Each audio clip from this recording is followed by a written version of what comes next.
광막한 광야를 달리는 생아, 나는 무엇을 찾으려 왔느냐. 이래도 한 세상, 저래도 한평생, 돈도 명예도 사랑도 다 싫다.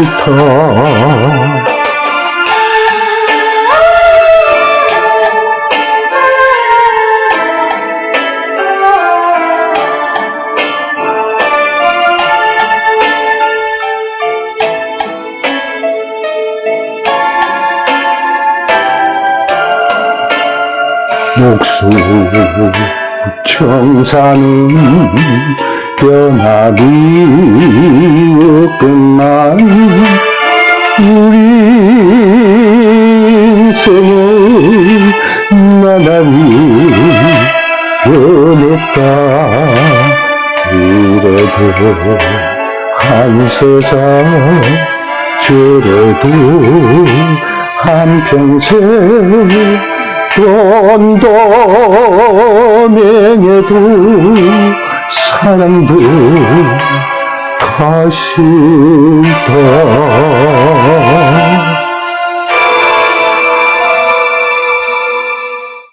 안녕하십니까. 이제 가을이 우리들 곁에 완전히 왔습니다. 가을이 오면은 가슴이 답답하고 허전한 느낌이 여러분 좀 들지 않습니까? 제가 가을 남자여서 그런지 모르겠는데 좀 마음이 우울하고 허전합니다. 이럴 때 생각나는 노래들이 뭐가 있겠습니까? 저는 오늘 1926년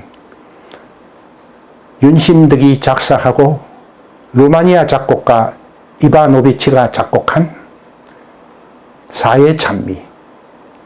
이 이바노비치는 다니엘 강의 잔물결이라는 노래를 작곡을 한 사람인데, 윤심덕이가 1926년에 오사카에 가서 이 노래를 취입을 하면서 이바노비치의 이 노래를, 곡을 차용을 해가지고 한국 최초로 소위 대중가요를 만들었던 곡입니다. 이 곡은 1880년에 작곡이 되었는데, 이 이바노비치라는 분은 1889년 파리 만국박람회에서 작곡상을 받을 정도로 유명한 분이고 군악대장을 했던 분입니다.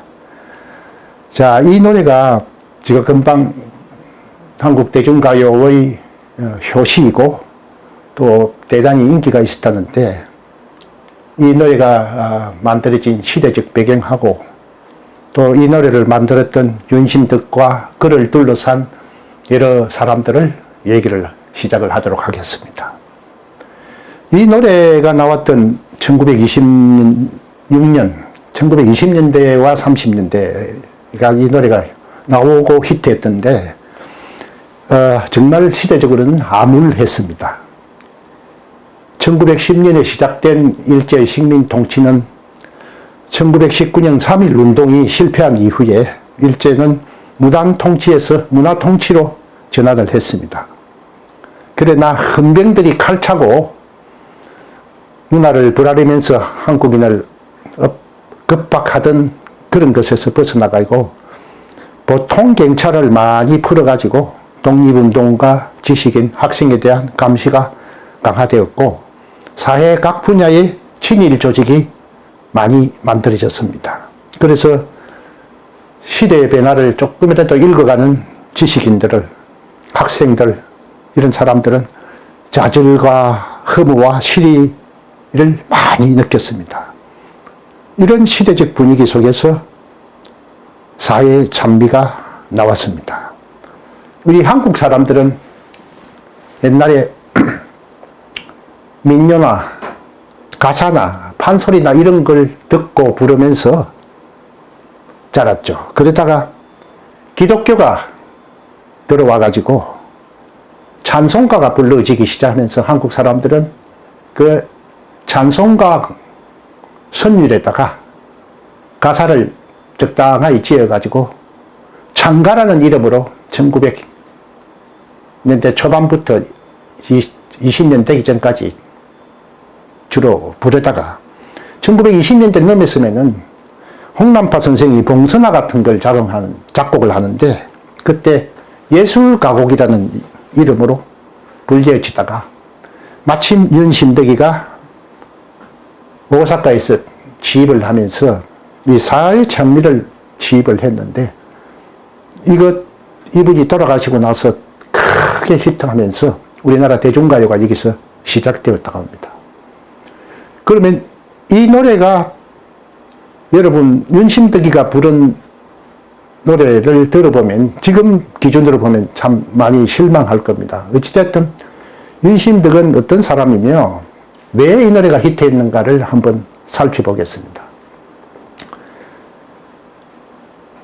오사카 릭교 레코드에서 취입을 끝낸 윤심덕이과 그의 애인 김우진은 1926년 8월 3일 오후 11시에 시모노세키를 떠나서 부산으로 가는 연락선 도쿠주마루에 탑승을 합니다. 그리고 그 다음 날 8월 4일 새벽 4시에 서시마섬을 지나던 중에 두 분이 자살을 합니다. 그리고 8월 5일자 동아일보 사회면에 해넷하나의 경랑 속의 청춘 남녀의 정사, 남자는 김무진, 여자는 윤심덕, 이런 제목으로 극작가와 음악가가 한 송이 꽃이 되어 이 세상을 버리고 끝없는 물의 나라로 해서 삼면 기사의 반을 할애해가지고 크게 보도를 하고 곧 이어서 8월 6일부터 사회에 걸쳐서 김윤양인이 정사하기까지라는 기획물을 계속 연재했습니다. 동시에 조선일보도 8월 7일부터 악단의 여왕 윤심덕양 반생이라는 타이틀로 5회에 걸쳐서 연재를 합니다. 그러니까 이렇게 동아일보하고 조선일보가 대대적으로 보도를 하니까 정말 사람들이 관심을 많이 가지게 되었습니다. 그러면 윤심덕과 김무진은 어떤 사람이냐? 윤심덕은 1887년 평양에서 출생해가지고 경성여고부를 졸업한 후에 원주에서 소학교 교원을 하다가 간비 유학생으로 일본 우에노 음악학교 성악과에서 공부를 했습니다. 1921년에 동우회 등 순회 악극단에 참여하면서 김무진과 사귀게 되었습니다. 1923년 6월에 학교를 마치고 귀국해가지고 종로 중앙청년회관에서 독창회를 가졌는데 한국 최초의 소프라노 가수입니다. 그러다 보니까 정말 여러 군데 음악회라는 음악회가 있으면 전부 윤심덕이가 가서 노래를 불렀습니다. 아울러서 김무진과 인연도 있고 해가지고 토올에서 하는 연극의 주역 배우로 갔는데 약간 연기력은 그런 모양입니다. 그래서 어쨌든 인기를 끌었는데 그때도 그렇긴 합니다만 또 사실 클래식 음악을 하시는 분들이 먹고 살만한 돈벌이가 되지를 않습니다.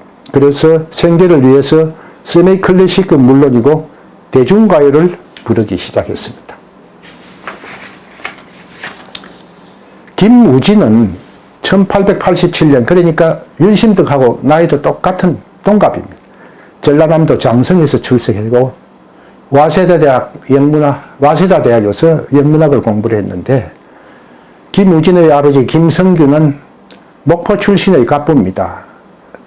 쌀을 2만 섬이나 하고 녹두를 800섬을 거두며 100항 규모의 대저택에 살았다고 합니다. 그러다 보니까 집안의 중매로 다른 여성하고 일찌감치 결혼을 했습니다. 그래서 서울대 교수를 지냈던 아들하고 딸이 있었습니다. 1920년에 김우진은 극예술협회를 조직하고 21년에 동우의 순회연극단을 조직해서 순회공연도 했습니다. 이분은 48편의 시와 5편의 희곡, 20여 편의 평론을 쓴 문학 평론가자 시인이고 희곡 작가입니다. 이 사람은 가정 문제, 사회 문제, 애정 문제로 번민하다가 아까 말씀드린 26년 내 동경으로 갔다가 그해 8월 윤심덕과 현해탄에서 빠져서 돌아가셨습니다. 이 두 분은 어떻게 만났느냐.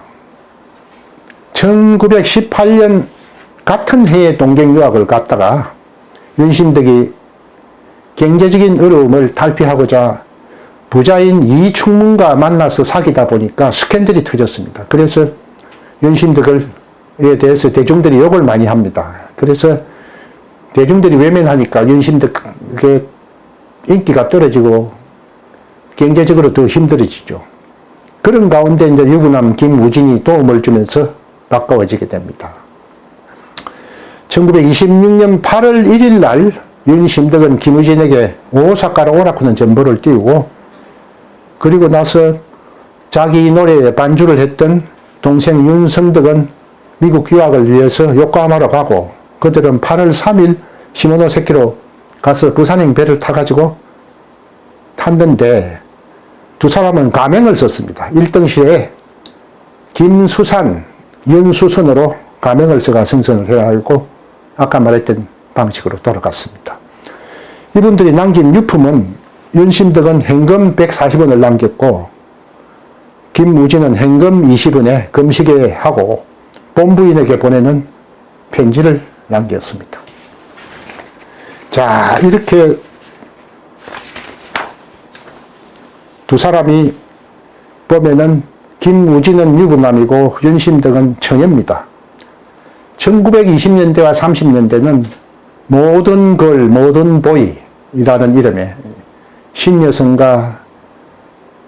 신여성들이 낭만적 사랑을 갈구하면서 신청조롱을 펼 때입니다. 도대체 낭만적 사랑이 뭐냐? 우리가 이런 조선 말기까지 결혼이라는 것은 집안 대 집안, 가문 대 가문의 결혼이고 주로 중매를 해가지고 아무리 좋아한다 하더라도 연애를 해가지고 결혼한 것은 거의 있을 수가 없습니다. 그러다가 서구의 사상이 이제 유입되기 시작하면서 남녀는 서로 사랑하고 열렬히 사랑한 끝에 결혼하는 이런 걸 갖다가 낭만적 사랑이라 그러는데 그렇기도 하고 정조는 여성만 지킬 것이 아니라 남자도 지키고 서로 지켜야 된다. 이런 신정조론들이 생기기 시작했습니다. 이런 낭만적 사랑에 바탕을 준 자유연애론이 1920년대, 30년대 인기라기보다도 사회적인 풍조로 자리를 잡으니까 유부남과 처녀의 커플이 제법 생기기도 했습니다. 예를 들어서 서양화가 나혜석이라는 분이 있죠. 이분은 동경에 유학할 때에 최승구라는 유부남과 첫사랑을 했다가 이분이 폐병으로 돌아가시니까 김우영이라는 분하고 다시 결혼을 했다가 나중 천도교 결혼을 지냈던 최린과 사랑을 하다가 결국 김우영이가 참지를 못해가지고 버리게 됩니다. 허영숙이라는 분이 있습니다. 동경 여자의학전문학교 출신인 의사인데 처녀죠. 당시 고향 처녀 백혜순하고 결혼한 소설가 이강수하고 사귀어가지고 결혼을 하게 됩니다. 여러분 스님 중에 유명한 김일엽 스님이라고 기억이 나실 겁니다. 일본인하고 열렬히 사랑을 했습니다. 이분이 일본 유학하다가. 그리고 애를 출산하고 여러 사회적 사람들의 비난을 견디지 못해가지고 승려가 되어가지고 수덕사에 계셨습니다. 자, 이런 식으로 결혼들이 있고 또 드러나지는 않았지만도 유부남과 신여성 간의 사랑이 정말 많았습니다. 왜 그런 일이 벌어졌느냐? 그 당시 돈이 많은 부유층이거나 고등교육을 받은 남자들은 부모 뜻에 따라서 일찍이 결혼을 하던데 상대는 고등교육을 받지 못한 여자와 혼인을 하게 됩니다. 그러면 말이 안 통하느니 뭐니 해가지고 가정생활에 불만족을 표시를 합니다. 그러다가 일본이나 유학 가면은 공부하다가 혹은 사회생활 하다가 고등교육을 받은 신여성하고 사귀게 됩니다. 신여성은 자기 수준에 맞는 조선의 남자를 쉽게 발견하기가 쉽지 않아서 그래서 또 사실 부인이 있는 남자 유부남하고 또 사귀게 되죠. 이렇게 되면은 불륜으로 비난받으면서 불행한 결말을 갖게 됩니다. 자, 윤심덕도 이 유부남하고 사귀다가 이게 참 불행한 결말을 맺게 되었습니다. 이 사회찬미는 그 이후에 계속 인기를 얻어가지고 음반으로 발매되었는데 얼추 10만 매가 나갔다니까 정말 많이 나갔죠. 이 노래는 1991년 김호선 감독이 메가폰을 잡아가지고 장미희, 임성민, 이경영 등을 출연시켜서 영화로 제작을 했는데 그해 감독상, 청룡영화상, 최우수 작품상, 감독상, 여우주연상 등을 받았습니다. 2013년에는 네오 프로덕션이라는 데서 뮤지컬로도 만들었고 2018년에는 SBS에서 드라마 3부작으로 만들어졌습니다. 이종석, 신혜선, 이주희 등이 출연해가지고 인기를 끌었습니다. 자, 오늘은 가을이 오니까 마음이 싱숭생숭해지고 우울해져서 우리나라 최초의 대중가요로 이름난 사회찬미에 대해서 알아봤습니다. 여러분 즐겼었습니까? 감사합니다. 광막한 화야를 달리는 인생아 나는 무엇을 찾으려 왔느냐 이래도 한 세상 저래도 한평생 돈도 명예도 사랑도 다 싫다.